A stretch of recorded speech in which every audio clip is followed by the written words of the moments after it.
Support for this podcast comes from Fordham University's Gabelli School of Business. For over 100 years, the Gabelli School of Business at Fordham University has produced the values-driven leaders that modern business demands. The Gabelli School of Business offers full and part-time MBAs for those who learn as boldly as they live. From marketing and finance to analytics and accounting, you'll practice business with purpose, taught by world-class professors in the heart of New York City or online from wherever you call home. Get started today at fordham.edu/MBA. Introducing the new Verizon Business Unlimited plans. For as low as $30 per line with AutoPay, get 5G nationwide, plus massive data capacity, plus spam blocking features. Plus, mix and match the right plans for your business. Get more of what you need, none of what you don't. From Verizon, the network businesses rely on. 5G nationwide available in 1,800 plus cities on most VZ 5G devices. Monthly per line pricing with 5 plus lines on Biz Unlimited Start, device payment, smartphone purchase. Auto pay and paper-free billing required. Terms apply. The key to sustainable leadership lies in the ability to thrive in uncertainty, ambiguity, and change. Grand Heron International brings you the Coaching Assistance Program, giving your employees on-demand coaching to manage through a challenging situation and arrive at a solution. Visit grandheroninternational.ca/podcast to learn more. This podcast is part of the C-Suite Radio Network, turning the volume up on business.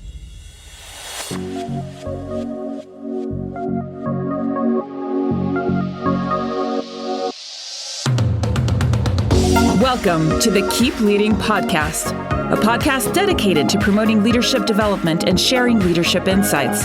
Here's your host, the Leadership Accelerator, Eddie Turner. All right, so welcome to another, or I should say in this case, a special episode of Keep Leading Live. This is a special episode because the Keep Leading live stream, as well as the Keep Leading podcast, are dedicated to leadership development and insights. And so every show is surrounding that theme. Today's theme, while it will be about leadership, in fact, facilitative leadership, it will be dedicated exclusively to the International Institute for Facilitation, or INIFAC. And I am joined by the chair of INIFAC, Eileen Dowse, Dr. Dowse, as she's better known. Hi, Eddie. And what a delight it is to be here. And you and I are both very passionate about this topic, about virtual facilitation or facilitation in general. So I can hardly wait to have this discussion. Can't wait. And so what we're going to ask you to do is we talk about something very important to us today. We're both on the board of INIFAC, but Dr. Dowse is not just on the board. Eileen is one of the co-founders, or two people that co-found INIFAC, and she is one of them, and she serves as the chair. And what we're going to talk about today is how you can become a certified virtual facilitator and why it's important, why it matters. Before we begin, go ahead, Eileen. I was just going to say, apparently it does matter, Eddie, because we began this on June the 10th, this certification on June the 10th. And now, about 6 weeks out, we have almost 60 people certified. So this is a hot topic. And your program today is a hot topic. Well, thank you for sharing that, because even I didn't know what the new number was. So I'm already learning something. And that's saying a lot, because that number matches our credential holders for both of our premier credentials, almost in total in that short window. So that's good to know. Yeah. So we're broadcasting today on 3 platforms: LinkedIn, Facebook, and YouTube. And we want to encourage you to be a part of this discussion. This is not a presentation, unless you don't join us. It's going to be a discussion with you, the audience, and all those people out there around the globe who've been sending emails or calling, asking us questions. And so I decided that I said to Eileen, hey, you know what? I'm getting a lot of questions. You're getting a lot of questions, and I'm answering the same questions over and over. Wouldn't it be nice if there was a way we could talk to everybody at once? And then it hit me. I know. I know. Let's do a trifecta of everything. So we're doing it here on the Keep Leading Live channel. So Ask your questions in the chat. Say hello to us. Let us know you're here. Let us know where you're joining us from around the world. Put your questions in the chat. Hit like if you like what we're talking about, and hit the share button. You're going to want to share this so your friends can be a part of our discussion, and so that even if they missed the discussion, they will have access to the recording live immediately on their feed. Mm-hmm. We started June 10th, so that means somewhere in May, I don't remember exactly what day, I called Eileen and I said, Eileen, I got an idea. That was your first mistake.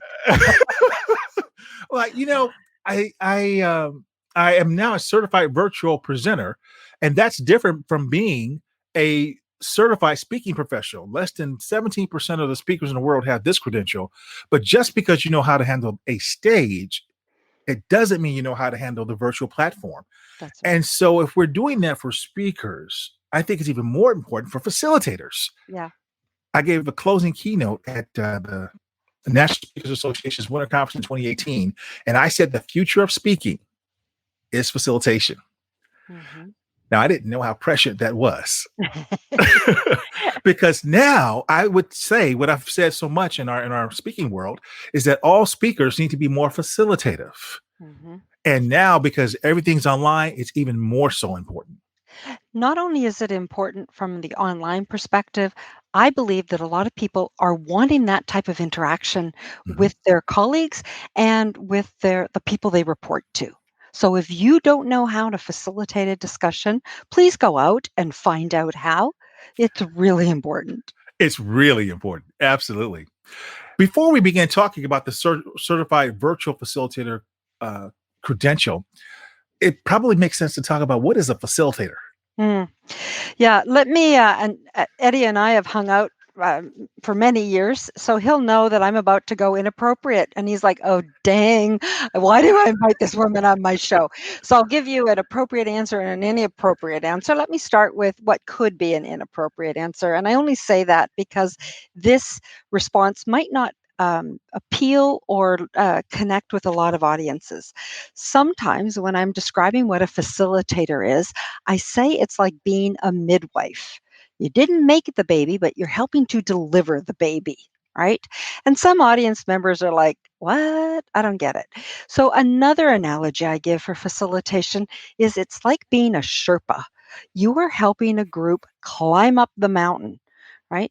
Mm-hmm. What they see on the mountain, that's not the Sherpa's responsibility. It is the group member's responsibility for the content. The Sherpa is responsible for getting there safely. The midwife is responsible for helping to deliver that baby safely. What happens after that journey up the mountain or after that baby's delivered, that's up to the parents. That's up to the mountain climbers. And that's really what a facilitator does. They are the person that deals with the group dynamics and deals with the process that's going to be used and all the different tools and techniques. Or do you put them in breakout rooms? Do you put them in an activity? What do you do? That's what facilitators do. Wonderful. And INIFAC happens to offer the highest credential in the facilitation industry. What's it called? That we do, and it's the Certified Master Facilitator. And what we found is there are some different certifications out there, and there are some facilitators who do a great job. And then there are some meetings with different participants that the volume is turned up a little bit. The dynamics that I was talking about, the dynamics are a little bit more challenging. The types of topics that need to be dealt with can be a little bit more challenging. And so it's those certified master facilitator who not only has experience, but I often say have more tools in their toolbox to help that group achieve that end result that they want to achieve. Excellent. And so to come up with the certification for the Certified Master Facilitator, this wasn't something that was just thrown together. Oh boy. What did you do in terms of competencies when you created that? Great question. Thank you. And maybe I'll just begin by saying INIFAC is a certifying body only. We are not a membership organization. And there is a huge benefit to having membership organizations out there and that network and camaraderie. INIFAC only certifies. And so when we looked at, okay, what does it take to be a great facilitator. The academic in me was like, well, we have to do research. So we went out and we certified people who hire facilitators, people who are facilitators, people who attend meetings. And we said, what works for you? And we took all of that information, and from that information, we came up with 6 competencies. Presence. Can you assess the group for what they need? Can you communicate with the group? Can you control the dynamics and the frustrations and the anger and the people who are perhaps just wanting to talk to speak and just wanting lots of attention? And can you do that consistently? And then the last one is, can you evaluate the whole process? Can you learn from your experience and be better tomorrow than you were yesterday? Excellent. So 6 key competencies and 30 total sub-competencies. Correct. All said. So Yeah. I asked about the Certified Master Facilitator because when I came to you and said, "How I have this great idea, here's a certification we should offer that meets the needs right now of Yeah. facilitators around the world," I said, "Here you go, Eileen. Here's what I think we should do." And I want people to know that what INIFAC is certifying people on today looks nothing like what I brought in. Because you took it and you added the INIFAC qualifications for a certified master facilitator. You took those key competencies we use for that premier credential, and you used that to build out the certified virtual facilitator credential. Yeah. You know what, Eddie? You know I'm a camper, and it only takes a little match to start a big bonfire. So I think you started a bonfire. And the reason why I say that bonfire is what we wanted was something simple. And I was going to say easy, but it's not easy. It's something that's simple and something that's quick and something that's all inclusive. Now those are pretty high standards to set. And I have to say, I am really proud of this because we achieved that. Every time I do an assessment, and I don't prompt the candidate, at the end they say, I can't believe how much you covered in 30 minutes. And that's what it is. It's a 30-minute interview. That's all it is. I sit down, or there's a group of assessors. The assessor sits down with you for 30 minutes and you have a conversation and we pick your brain. We pick your brain about all kinds of things. So I would love to hear in the chat box if anybody wants to know what some of those, brain picking things might be. Yes, I'm going to share that in just a hot second. But first, let me show. I got ahead of myself. This is the credential that you end up with. This is the medallion, the Certified Virtual Facilitator, specifically an INIFAC Certified Virtual Facilitator. And why an INIFAC Certified Virtual Facilitator? For the reasons we just explained. An INIFAC Certified Virtual Facilitator has mastered specific competencies that are considered the highest in the industry. You receive this medallion and a wonderful certificate to put on your wall from Dr. Eileen Dowse. And the executive director. And our amazing executive director. Yes, Cameron Whitehead. Absolutely. But we'll have more right after this. We want the best of both worlds. We want a hybrid. A smarter hybrid cloud approach with IBM helps retailers manage supply chains with Watson AI while predicting demands with ease. The world is going hybrid with IBM. Visit ibm.com/hybrid cloud. Support for this podcast comes from Goldman Sachs. What do Goldman Sachs experts and leading thinkers have to say about trends shaping markets, industries, and the global economy? Stay informed with the latest insights from Goldman Sachs on the economic and market implications of COVID-19. Available on our podcasts at gs.com/COVID-19 or any of your favorite podcast platforms. This podcast is sponsored by Eddie Turner, LLC. Organizations who need to accelerate the development of their leaders call Eddie Turner the Leadership Accelerator. Eddie works with leaders to accelerate performance and drive impact. Call Eddie Turner to help your leaders one-on-one as their coach, or to inspire them as a group through the power of facilitation or a keynote address. Visit EddieTurnerLLC.com to learn more. Hi, this is Dr. Stephen Stein, psychologist and founder of MHS Assessments, and you're listening to the Keep Leading podcast with Eddie Turner. The other thing I want to talk about in terms of our certification is I'm getting a lot of questions directly. And one of the big ones has been, who should pursue the CVF? Who's it for? Wow, great question. The flippant answer is, well, anybody. And and in a way it is anybody. We've had some business leaders who say, you know what, I'm really interested in this. I want to be a certified virtual facilitator, even though they're a manager. In this case, this person was a VP. We've had a lot of internal and external facilitators. We've had speakers. Basically, this credential is for anyone who wants to get some peer review on themselves and who conduct virtual meetings. This is not, can you get on a camera and look okay and turn on the right buttons? This is actually, can you facilitate? So some of those questions that we ask are things like, how do you move from one agenda item to another? And there are some techniques to do that. Yeah, and then if the person says, "What's an agenda?" then we know we're in trouble, right? It's amazing how many people still don't use agendas. They invite you to a meeting, and you're just supposed to show up. We hit the start button on the Zoom session, and here we go. No, what is the order of events? Yeah. Or as we say in mathematics, the order of operations. That's right.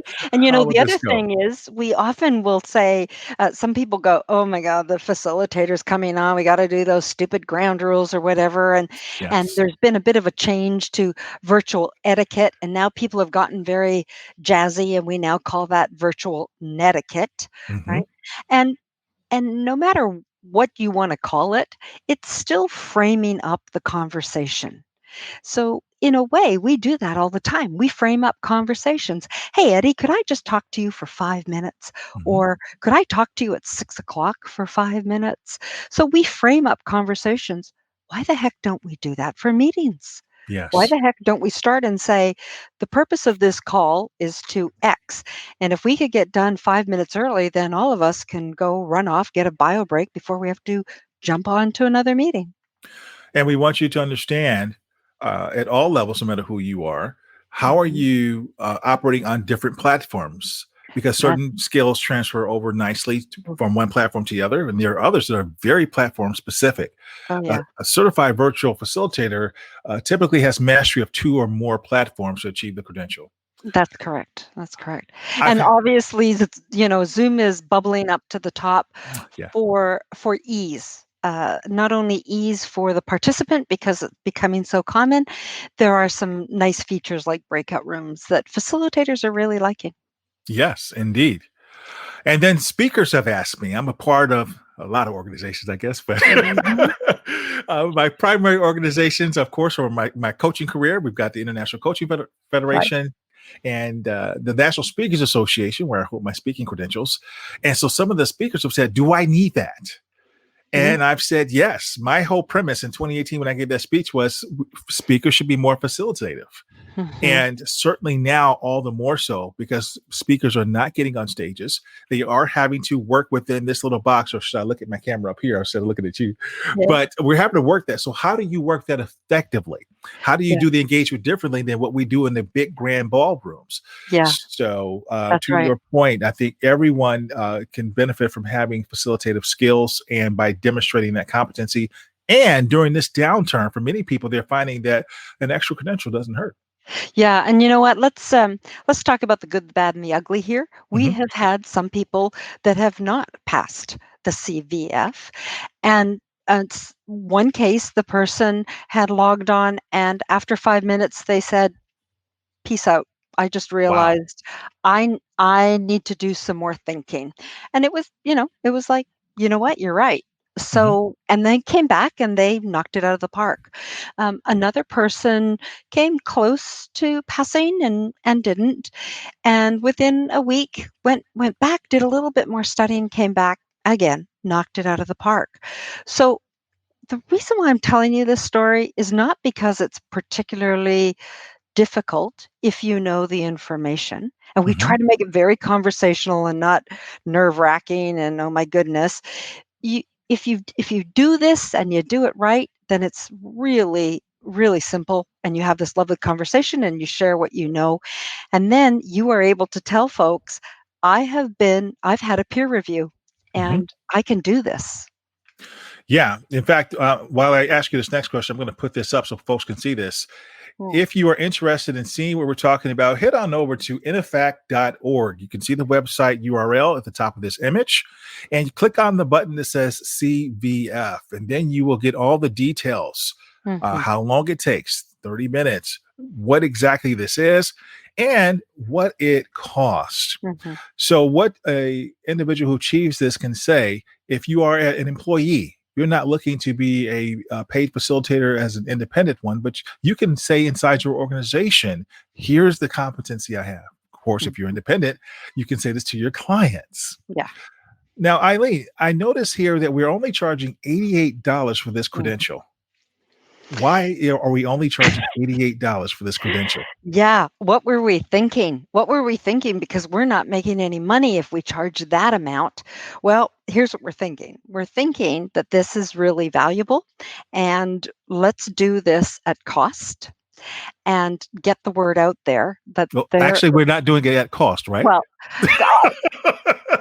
Well, just about at cost. I mean, when you think about we're kind of losing a little bit of this, but we're doing it. Yeah, we're doing it. That's right. Yeah, just barely doing it.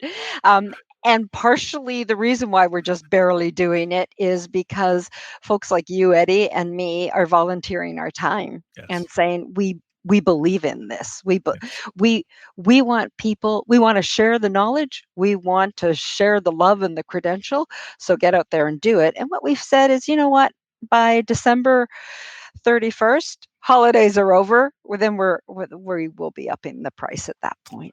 Yes. And even at that price, that's more of our break even, right? Exactly. For what That's we're doing. True. You're right. And you talked about the process. So people are going through this 30-minute process, which is very reasonable. And they're talking about what they are learning through the process of going through this. Yeah. What's been perhaps for you? Because I found that by doing these, I'm learning. You know, and I thought I knew this stuff really, really well. I'm like, nobody's going to show me anything that I haven't seen. I've heard of all the platforms. I've used them.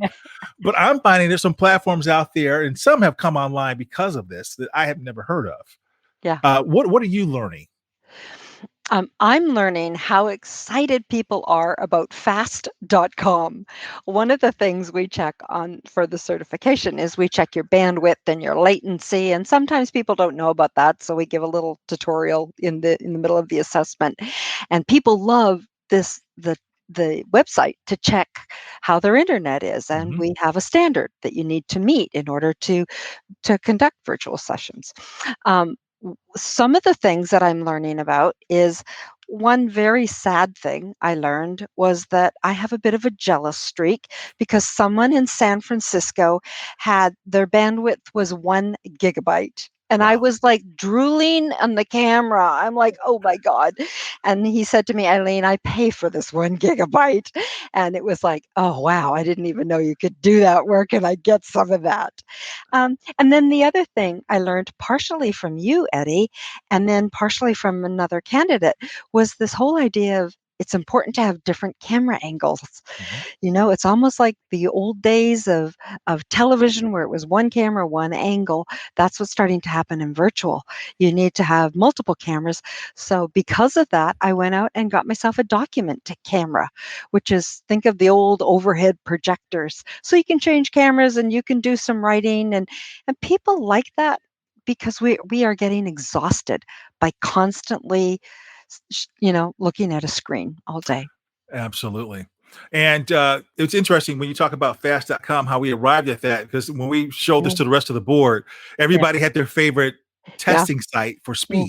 And we just settled on fast. We say, hey, this is better. This is, and we didn't disagree with the other sites, but this was better. Now, this became very important because I did a very high level program where I was the guest, and the bandwidth came to a crawl, and it was not pretty. We got through it, and it was still a success, but how much better it would have been had the individuals known that here's a couple little small things you can do to test this connection beforehand. Or, hey, if it's high stakes, don't run it on wireless. Hey, there's something called Ethernet. Well, what is it? So we go through that when we're assessing people, and we talk about redundancy, and we get into what that looks like, what it means. And candidates are learning from that. And then we get into engagement strategies. What's been your favorite engagement strategy? Ooh. I don't want to put you on the spot. Yeah, no. Probably like some of the engagement strategies are like the same ones. Well, we can engage people with the chat box. We can engage people with breakout rooms.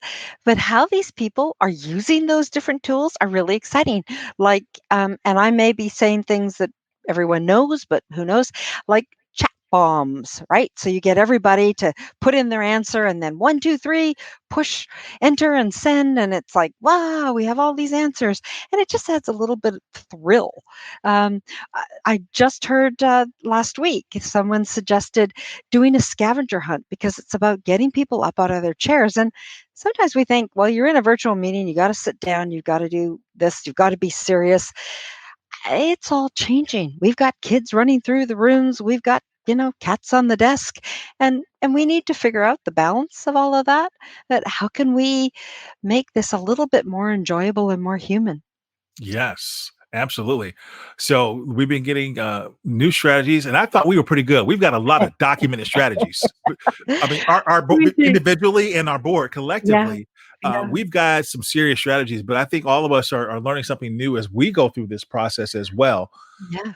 So Can I add one more? This one is please, kind of cool, and I haven't ever heard this one before. And it's all about getting you to use upper body, right? Because we're just sitting here. So this one is use your arm as like a dashboard. Mhm. So so often we're doing this. Hey, thumbs up, we agree. Well, this says if it's flat line, you don't agree, and then if you go up, or where are you in the dashboard? So it's just getting people to move a little bit in their chair and circulate some blood and maybe get some blood going to their head to think more. Yes. Yes. No, yeah, I remember that one. And then we had well, we can go through a whole lot of them. If we give too many, then hey, we're giving away the exam. But good. So that's one or two. If you want to use it for your exam, There you you got go. one or two. And if you're really hungry, get talking in that chat box and we'll answer more. So here's the other thing that comes up, Eileen. So people have said, okay, I'm interested in getting the certification. Great. I'm going to go to INIFAC.org. I'm going to click on CVF and I'm going to get certified.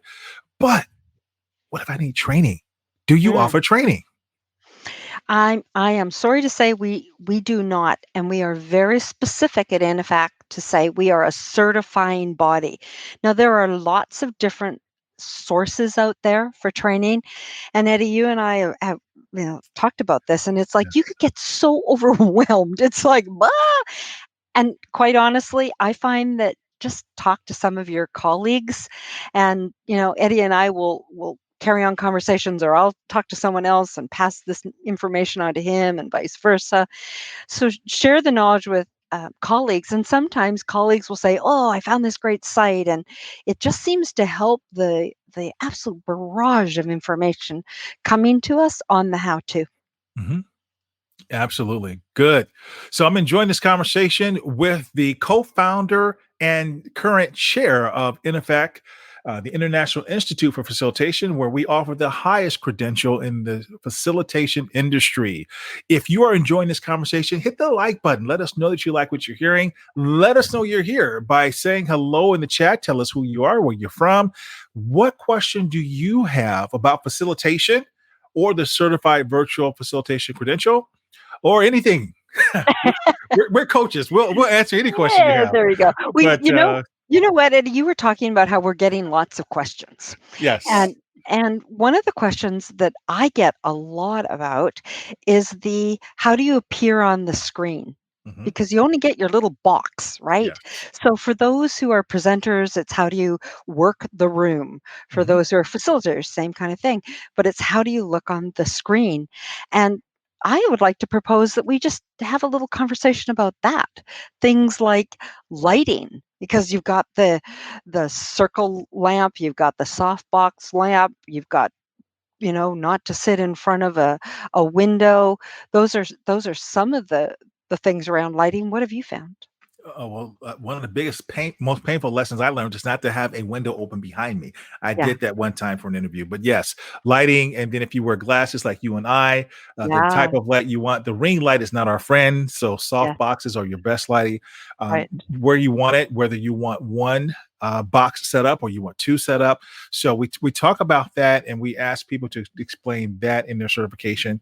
We talk about the process in terms of selecting the platform you're going to use, selecting the tools you're going to use. You talked about using the I want to say overhead earlier, the document camera earlier. I love being able to use the iPad and to be able to log into a session, and instead of using a whiteboard, being able to use an iPad and engage the visual learner, the kinesthetic learner, by simply the process of using that.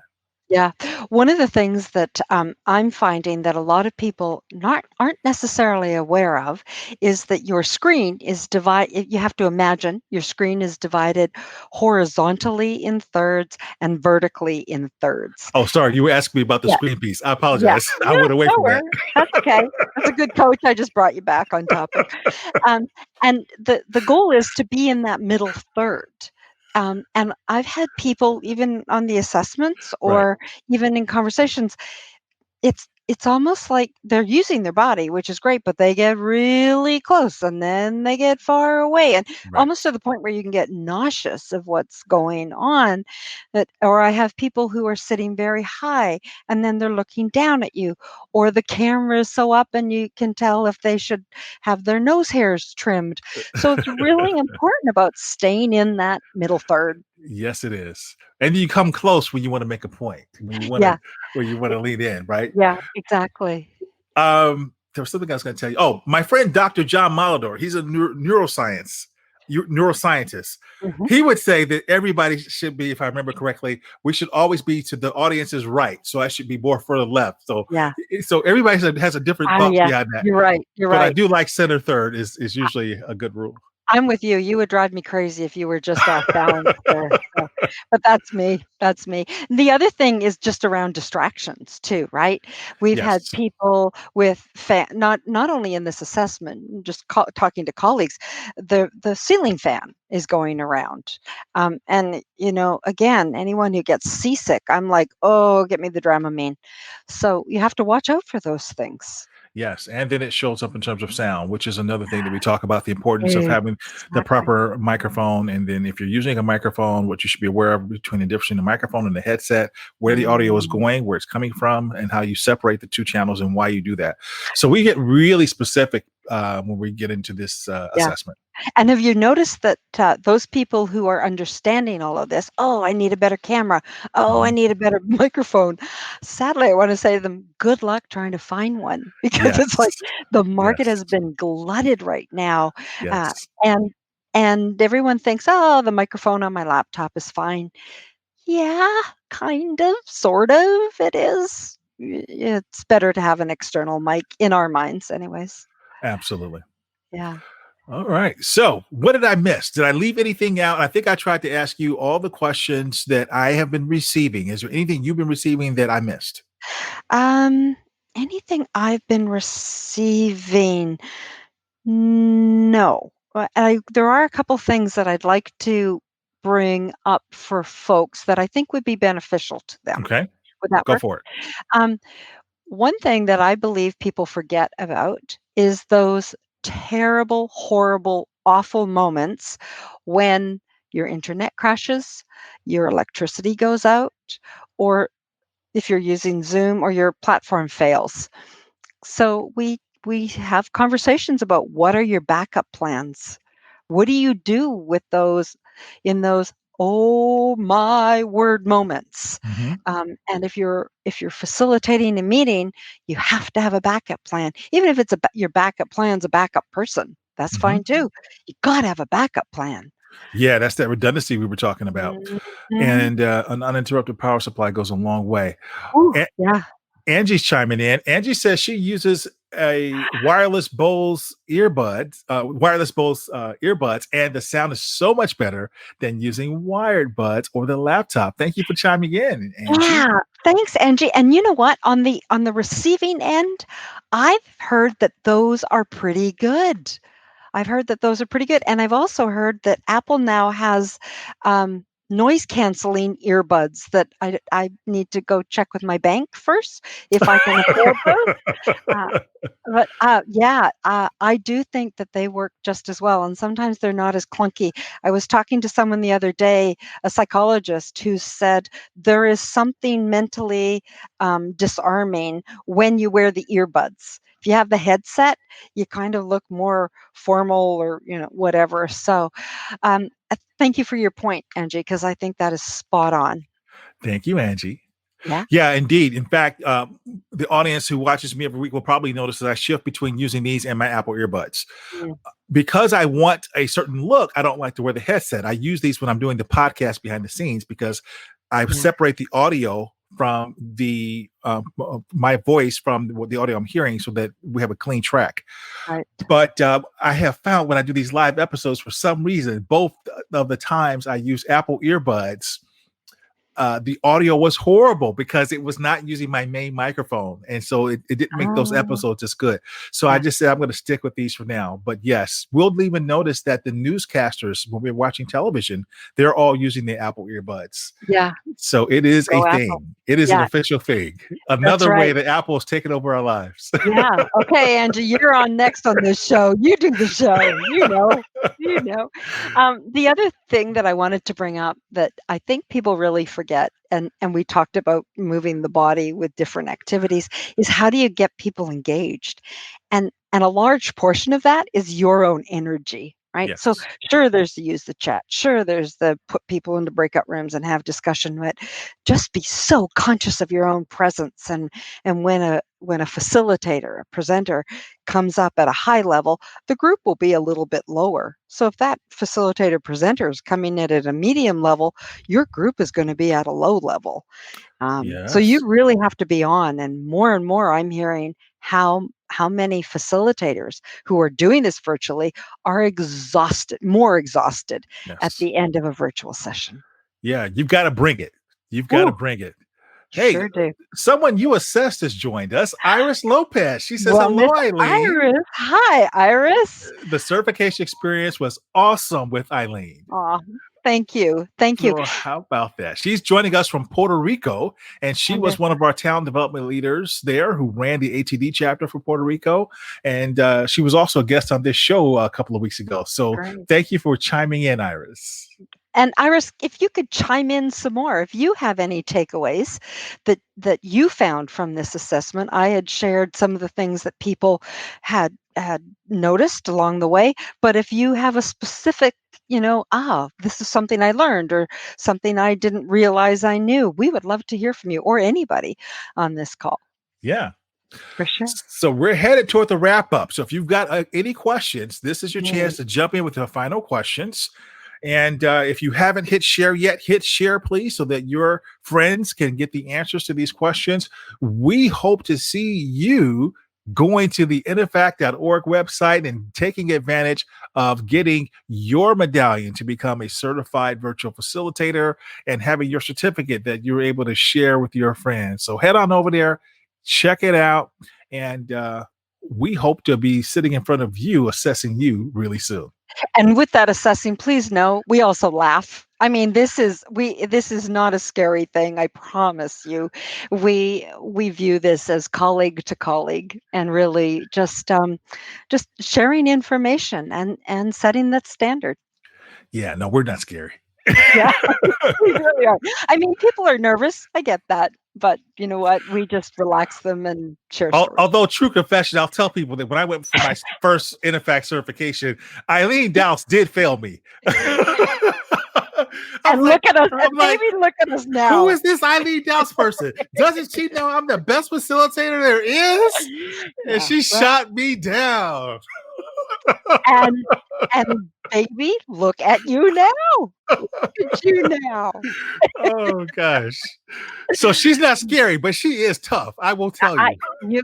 You know what? I'm not going to argue with you on that, and probably either will my children. Oh gosh. And you know what? You're right. All kidding around, INIFAC does set a standard. I mean, we are not just saying, we're not throwing out credentials all over the place. We do have a standard. Yes, and not everyone passes the CVF. and people come back and say, you know what I learned? Not everyone passes the CMF. You aren't the only one, Eddie. And you've come back. So it's about raising that standard. Yes, raising the bar and keeping it high. Absolutely. Absolutely. Well, Eileen, thank you so much for agreeing to come on the show today at the last minute to talk about this, because we talked about this on Sunday, and then I was like, I gotta do this. And even yesterday, I had some more stuff come in. So, before we part, Iris is saying here, yes, for me, it was a tremendous insight just being in the process. That's what I was saying earlier, right? Yeah. I became more aware of things that I already knew, but during the assessment, Eileen just helped me figure out how important they are. Wow, what a testimony. Yeah. So thank you for sharing that testimonial, Iris. All right. So any parting words before we leave? What? I think it was Henry Ford said, whether you think you can or you think you can't, you're right. Mm-hmm. And that's kind of how it is with all this certification. Whether you think you can or you think you can't, you're right. So go ahead and try. And we really do believe that at these kind of peer reviews based on researched, surveyed checks and balances of what the credentials are, these are very important skills that you need to have. And I've even had people say, wow, this has helped me in my marriage. This has helped me in my dating life. Facilitation, like you said, Eddie, is the way of the future. We have got to know how to engage and interact with people better. Absolutely. Well, thank you. And thank you for tuning in. This has been a special edition of the Keep Leading podcast and Keep Leading Live. And this will live on the INIFAC.org website for you to reference and get answers to the questions about how you can become a certified virtual facilitator. Thanks for tuning in, everyone. And remember, no matter what you're doing, always keep leading. Thank you for listening to your host, Eddie Turner, on the Keep Leading podcast. Please remember to subscribe to the Keep Leading podcast on iTunes or wherever you listen. For more information about Eddie Turner's work, please visit eddieturnerllc.com. Thank you for listening to C-Suite Radio, turning the volume up on business.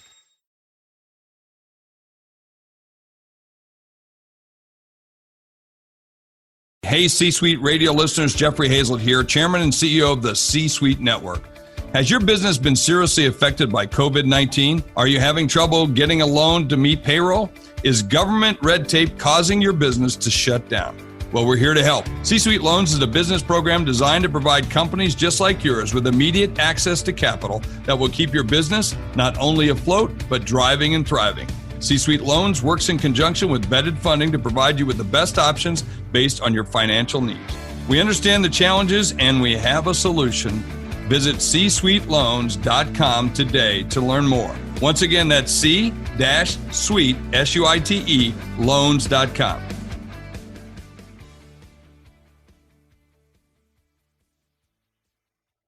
This podcast is a part of the C-Suite Radio Network. For more top business podcasts, visit c-suiteradio.com.